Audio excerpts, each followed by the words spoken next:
Welcome to Day 4, kids. Day 4 is called Design Day. And what you're going to do today is look at the universe and the creation that God made, and you're going to see that it didn't happen by accident, but instead it was very carefully thought through by God, and things were placed in order and made by design. Now, there are a lot of people out there that will tell you that the universe was a mistake, it was an accident, it just kind of bang, it blew up, and here was all of this chaos that turned to order, and that's how we got life. But the Bible tells us something much different. It says, in the beginning, God created the heavens and the earth.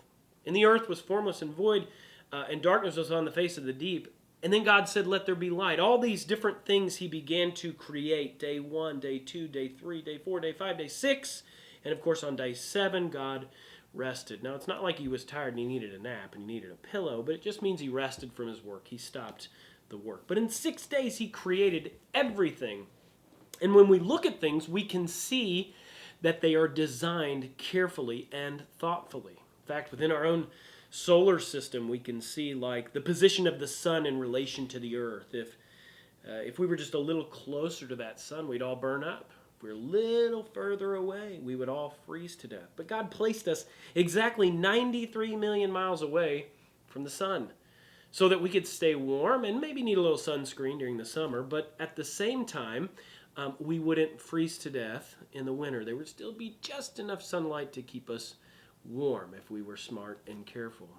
Also, our human bodies. We can look at our bodies and we can see how everything works together. I just have a thought and I can make my hand move perfectly.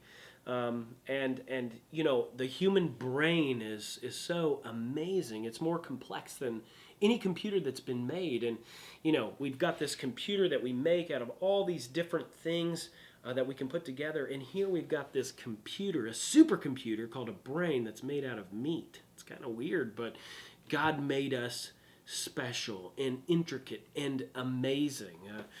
You know, if you think about even how your arms work and your hands, if you need to grab something to eat, you've got these little digits called fingers, right? Everything's designed to kind of help us out and work the way that God wants it to.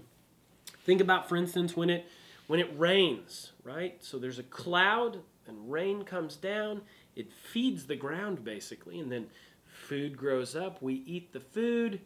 The rain is then, it's evaporated into the sky again, and then it goes somewhere else as a cloud, and it rains again. There's this thing called a hydrological cycle, kind of a big word, but it shows that like God is very present, and he's designed the world to work in such a way that you and I can live and sustain life. Now, Nadia and I, we put together a little catapult not long ago in this room. It's real simple, but all the parts have to work together in order for it to work right, and that's what shows design. And we were designed, we were made by God, and so we're made in his image, and being image bearers, we can make things as well. Think about like the house that was built that you're living in.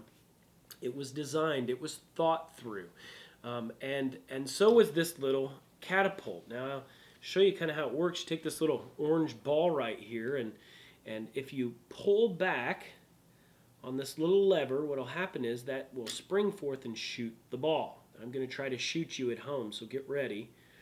You might want to cover your face. It's going to come at you, okay? You ready? Did I hit you? Did you feel that? Oh, man. Sorry if it hurt. Don't tell your parents, okay? So it was designed, though, and it works. It's got a little swivel here so you can shoot different directions, but all these little pieces work together in order for the design to do what it's made to do, which is to shoot. And one of the cool things is that God designed us, not just with bodies, but with a conscience, a moral conscience, understanding and thought, and he allows us to understand the gospel, what Jesus did for us, how he died in our place, and he rose again, and everything that Jesus said was true because he beat death.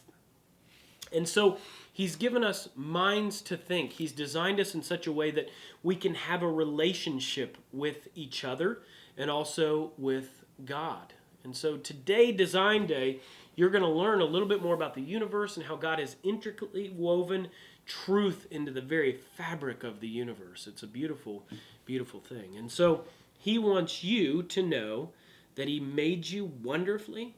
He has a plan for you. You're not a mistake or an accident. And God designed you just the way you are. And you can have a relationship with Him through Jesus. So I hope you enjoy Design Day, and maybe you can make a little catapult at home later. Let me try to shoot you again. Let's see, where'd that ball go? Here it comes, back at me. I'm going to try to shoot this at you one more time. Now get ready, duck if it's going to hit you. That was pretty close. Have a great day. Justin, can you throw me that ball back so I can shoot it at the kids again? Dude, are you serious?